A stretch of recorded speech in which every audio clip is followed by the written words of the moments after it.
बहुत समय पहले की बात है। एक छोटे से गांव में रघु नाम का एक किसान रहता था।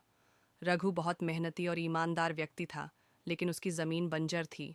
उसने कई बार खेती करने की कोशिश की, लेकिन कोई फसल नहीं उगती थी। एक दिन रघु के पास से एक साधु गुजर रहे थे। रघु ने उनसे अपनी समस्या बताई और मदद की गुहार लगाई। साधु ने मुस्कुराते हुए कहा, ये बंजर ज़मीन नहीं है, बस तुम्हारे परिश्रम की परीक्षा ले रही है। यदि तुम सच्चे दिल से मेहनत करोगे तो ये ज़मीन तुम्हें सोना उगा कर देगी। रघु को साधु की बात पर यकीन हो गया। उसने ठान लिया कि चाहे जो हो जाए वह अपनी ज़मीन को उपजाऊ बनाएगा। अगले दिन से ही रघु ने दिन रात मेहनत शुरू कर दी। वह अपनी ज़मीन की सफाई करता, उसे खोदता और उसमें अच्छे बीज डालता।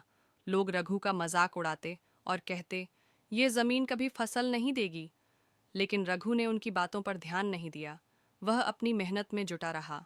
धीरे धीरे उसकी ज़मीन में बदलाव दिखने लगे। एक दिन बारिश हुई और कुछ हफ्तों बाद ज़मीन में हरियाली छा गई।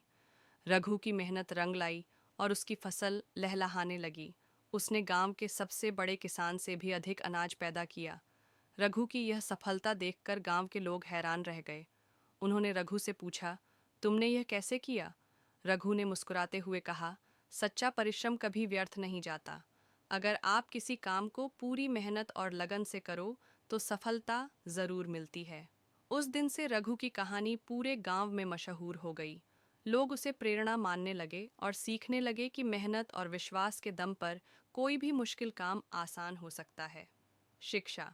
कठिन परिश्रम और आत्मविश्वास से असंभव को भी संभव बनाया जा सकता है। जब आप सच्चे मन से प्रयास करते हैं तो सफलता ज़रूर मिलती है।